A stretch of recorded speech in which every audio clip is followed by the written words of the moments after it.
শহরের ব্যস্ততা পেছনে ফেলে আমরা ছুটে গিয়েছিলাম টাঙ্গাইলের পথে।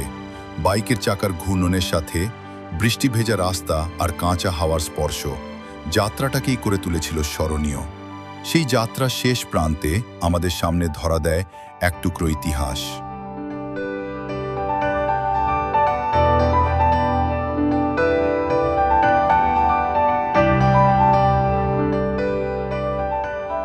ঊনবিংশ শতাব্দীর শেষ ভাগে প্রতিষ্ঠিত এই মোহেরা জমিদার বাড়ি ছিল এক প্রভাবশালী জমিদার পরিবারের আবাসস্থল। সে সময় জমিদাররা ছিলেন সমাজের কেন্দ্রবিন্দু, ক্ষমতা, প্রভাব আর আভিজাত্যে ভরপুর তাদের জীবন।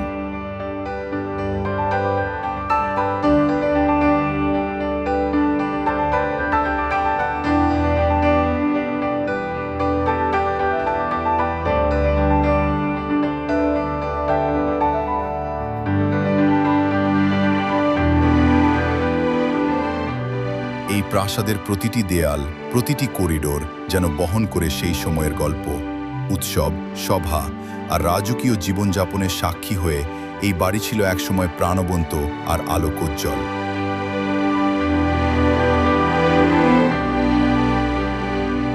দৃষ্টিনন্দন কারুকাজ, উঁচু স্তম্ভ আর ইউরোপীয় ধাঁচের স্থাপত্য, প্রতিটি ইট পাথর যেন বলে এক একটি গল্প।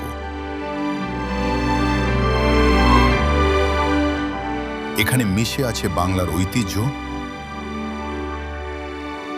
আর বিদেশি প্রভাবের অপূর্ব সমন্বয়। ঊনবিংশ শতাব্দীর শেষ দিকে প্রতিষ্ঠিত এই জমিদার বাড়ি ছিল একসময়ের প্রভাবশালী জমিদার পরিবারের আবাসস্থল।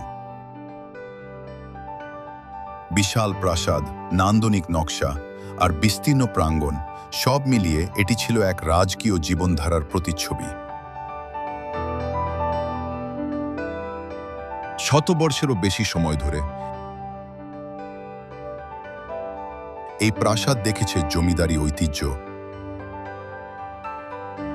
সংস্কৃতি আর সময়ের পরিবর্তন।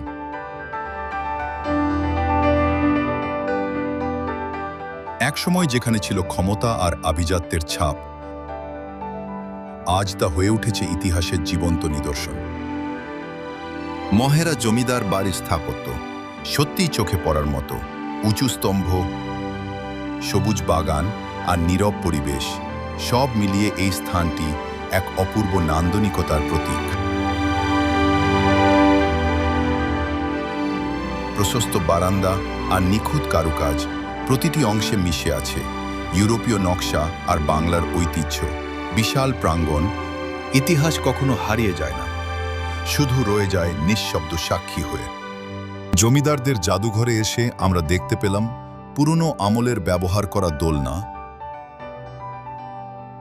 পুরনো আমলের বন্দুক, জমিদারদের রান্নাঘরে ব্যবহার করা কিছু জিনিসপত্র যেগুলো তৈরি করা তামা পিতল।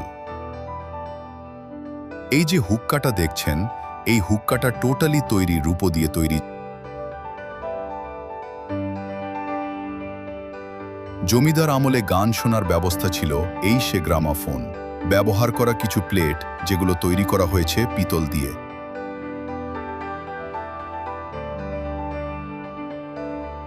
সারা পান করা পেয়ারা, আরো অনেক কিছু। এখনকার আমলের জমিদাররা কত কিছু না ব্যবহার করত তাদের নিজের স্বার্থের জন্য। আমি এগুলো সব ঘুরতে ঘুরতে আপনাদের মাঝে দেখাবার চেষ্টা করছি। অবশ্যই আপনারা আমাদের সাথে থাকবেন ইনশাআল্লাহ। আগামীতে আমরা অনেক কিছু দেখাবার চেষ্টা করব।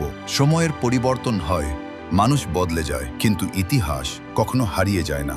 মোহেরা জমিদার বাড়ি আজও দাঁড়িয়ে আছে অতীতের স্মৃতি আর সময়ের গল্প বুকে নিয়ে। হয়তো একদিন এই দেয়ালগুলো আরও অনেক গল্প বলবে নতুন প্রজন্মকে, আর আমরা শুধু শুনে যাব সেই ইতিহাসের নীরব কণ্ঠস্বর। সময়ের সাথে সাথে বদলেছে অনেক কিছু, কিন্তু মোহেরা জমিদার বাড়ি আজও দাঁড়িয়ে আছে তার অতীত গৌরবের স্মৃতি বুকে নিয়ে। বর্তমানে এটি ব্যবহৃত হচ্ছে একটি গুরুত্বপূর্ণ প্রশিক্ষণ কেন্দ্র হিসেবে, যেখানে ইতিহাস আর আধুনিকতার এক সুন্দর মিলন ঘটেছে।